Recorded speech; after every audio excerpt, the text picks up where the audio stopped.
So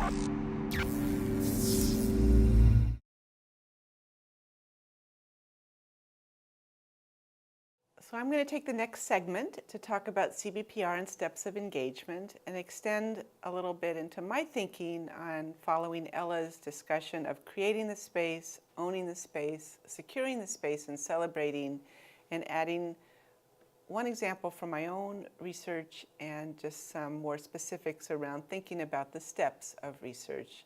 I previously showed this slide around the stages of research and asking that question of who is doing what step with more priority, where is the power, where is the voice of the community and the voice of the partnership in each of these research steps. But stepping back a minute and saying, when you think about the beginning or creating the space, you really have to think about that there are steps to building partnerships. And as I've indicated before, I start with myself, with my own self-reflection on my own values, the orientation that I bring, the intentions that I bring, with both the capacities and skills that I have, as well as the potential liabilities and challenges that I'm facing, possibly from my own institution. I do represent the University of New Mexico when I work with communities and community partners with the strengths and liabilities that that brings. And then I represent myself, or I am myself at the same time. I expect my community partners to be doing the same reflection, looking at their values, their orientation, what are their intentions, what are they bringing. So this period is an important part of our starting place. I have to think about that might be for a specific health issue, that there may be a certain kind of extension of into networks with potential partners. But the point that I also most wanted to make in this step is that we really have to create and build participatory structures. We're not just talking about focus groups and communities to solicit their priorities or their needs. We're talking about ongoing structures that enable participation between academia, between agencies, between community members, and how to ensure that participation throughout. So in one example that I'm not going to talk extensively about, but in my own history of trying to build partnerships with tribal communities, we had an initial grant, which I would not say was CBPR. I received a CDC grant to understand community strengths and cohesions. It was a social capital grant to understand social capital in minority communities, because the thought from CDC was that we had measures of social capital around voting, around identification of relationships in dominant culture, around reading the newspaper, that might be different in different minority communities. And so it was a multi-centered grant, and I worked with 2 tribes. And we did this very collaborative approach. I had tribal council approval, but they didn't come up with the desire to understand their own social capital. I approached them. But together we did the qualitative interviews, we did the focus groups, and out of that grew both a structure and a process. The structure started with creating tribal advisory committees with people from the health department, education department. We co-developed instruments, trained interviewers, co-conducted the interviews and analyzed the data. But out of the data came the first issue that I would say was an issue that was the priority of the community, that we could move forward. In a second Navajo community, we did it more quantitatively. We also came with an approach to identify capacities, and we asked them if they would be willing to do a community profile. They decided that was a good thing because they had been tired, they'd said, of being surveyed to death with all these different surveys. So they wanted themselves to create a consolidated profile.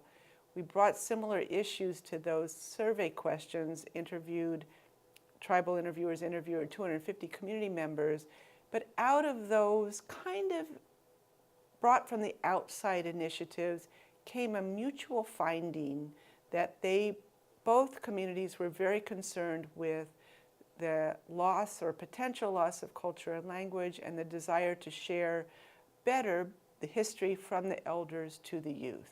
So out of that mutual discussion, co-analysis of the data, the creation of community reports for the community, joint publications, out of that they came back to us and said, and this was a several-year process, as you can see, we built a process where they wanted to continue together. And so we created a participatory structure that continued. They were willing to work with us on our issue, but it wasn't really their issue until this next step. And that then we began for the first time to have health issues or social issues that really came from the community rather than from us. And I would say the ideas of loss or concern about loss of culture and language then came from the community, then came from the importance of, in their analysis of the data, where they said to us, can you bring an intervention, a family-based intervention to support this work, to really support culture and language as protective factors for health. So even though we had done all this participatory structures and work, it wasn't really till later that I heard the research question that they most cared about. And so that sometimes it's negotiated, sometimes as I just shared, the academy proposes something and the community says, okay, we'll go with you. And then they negotiate that working together. And then we reached a point where it could actually be a true issue that the community wanted us to work with them on. So then we developed a stronger, longer-term process where out of that first CDC grant, out of an initial NARCH grant around this community profile, we then developed the next step that was driven by the community. They asked us to help to develop what we called the FLP program, the Family Listening Program.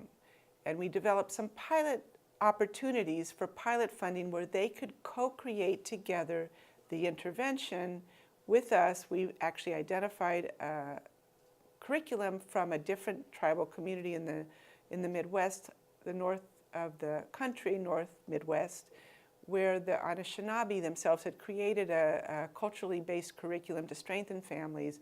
We were able to adapt it with each other and then test it out. Then an Apache community requested coming in on it, and now we're in the middle of a larger implementation grant with the 3 communities together. But again, you can see this is a multi-year process where we tried to listen and follow the needs of the community and the interests of the community. And so this idea of taking that community idea of wanting to support families, strengthening around culture and language, and really support the kids learning from the elders, we went to the literature and we said, what's the empirical support for family strengthening based on culture and language? Where can we find curriculum that exists? We found this Anishinaabe curriculum. It had effectiveness of showing that the kids learned better when they were surrounding that learning by their culture and by their own history and by the elders bringing that to them. Then we went to the communities themselves and we said, what does the culture want to support here? We can't just take something from the Anishinaabe people and say it's going to work with a Pueblo and a Navajo community. We have to recenter it back in our own setting. What are the issues here? What are the values here? What is the knowledge here? And that's what I mean by creating hybrid knowledge together. We took what was published, we took what was actually practiced in the community and the knowledge they wanted to bring in, working with our tribal advisory councils, which became then moving on to our tribal research teams. This is probably the area where it's kind of ownership, where they really felt that this was their curriculum, because then they started implementing the curriculum in their own settings, using their own language to deliver the curriculum, bringing in the elders, bringing in their own facilitators from teachers and from health educators and some from the health department, English department. So that kind of ownership became very important in this intervention. And this is then what we call the Family Listening, Family Circle program.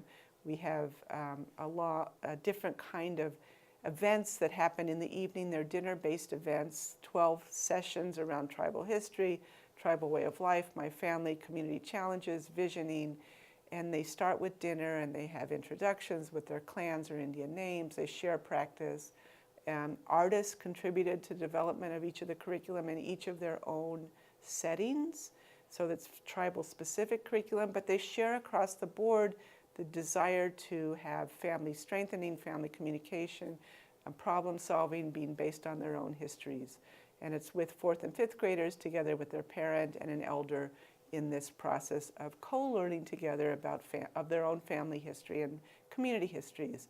So this evolved out of a multi-year process of bringing this together, with tribal advisory committees moving into now calling themselves tribal research teams. But the idea here is that they really owned this themselves. They participated in the data collection, and that's kind of where I think a lot of community engagement happens, is that tribal members are, and community members in other communities are trained in collecting data, doing survey data collection, doing focus group facilitation. There's of course issues of confidentiality if it's small communities, but then data analysis, you often have these different roles, as I mentioned before. Academics might know statistical packages, but then the most critical role, and I think this is where sustainability comes in, and securing the ongoing sustainability, is when they really interpret and they see the changes in the kids in the program, and they really see where parents are commenting on changes in the family. They see where elders are commenting, and then they say, well, this is what we're learning about our community in a really big way. That's where sustainability begins to happen. And you can have then the possibility of disseminating out from just the program families, but to the larger community through tribal newsletters, through infographics, through whatever, and whether then, in fact, school practices can change around incorporating some of this cultural curriculum directly into the schools. So we were able to show in our study that the kids' actually anxiety and depression skills went down, that their pride in language and culture increased, and in fact saw in the tribes much greater ownership of the program, where they have added cultural aspects of the curriculum in the summer youth program and in the schools.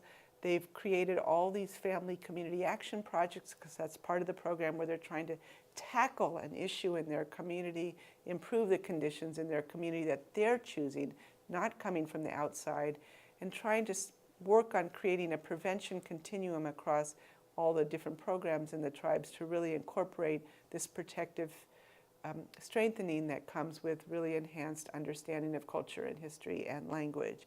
And so there becomes that opportunity to begin to celebrate, this is who we are, this is our identity, and this is what we're bringing together as part of this collaborative process. We could bring the external evaluation expertise, we could bring the literature of what kids need in terms of their development, the literature of healthy adolescence that they want to grow into, but we couldn't bring the centering of this program into their own communities without our tribal research teams as equal partners in creating that, to move through those stages of creating, owning, securing, and celebrating a partnership. We're still working with them, and we'll see what the next steps evolve. And you think of these kind of general goals of the National Institute of Health, of kind of how research needs to benefit with community relevance of research questions, increased reliability, validity. We struggled with all of our instruments, our pre-post with our program. The tribal research teams told us what they wanted in it, told us what they didn't want in it. They do all the recruitment of the families. They call the families every week to make sure they're coming. They make sure that we interpret the findings in a way that really makes sense to them. So this translation into something that we hope will be sustainable over time is really our next step to impact public health in this community. And of course, through this ongoing long relationship, we hope we have built enough research trust. And in fact, one of our partners said to us recently, we now look at other research groups who come into our community, and we think about whether we want to work with them and whether they're allowing us to have the voice that we've had, the decision-making voice. And again, I kind of want to end with this idea that community benefit is really a goal, a major goal of CBPR, and in promoting capacity, as we've been sharing here. We've changed our power relations. We're sharing money much more. Our funding strategies have changed. And we're seeking that knowledge where we can contribute as academics, and we can value what the community offers in creating knowledge that's important for their community, and try not to speak for our partners. This quote of not being ventriloquists, speaking for community partners, but creating enough or supporting enough spaces so that all of the lived experience of partners can be heard and validated.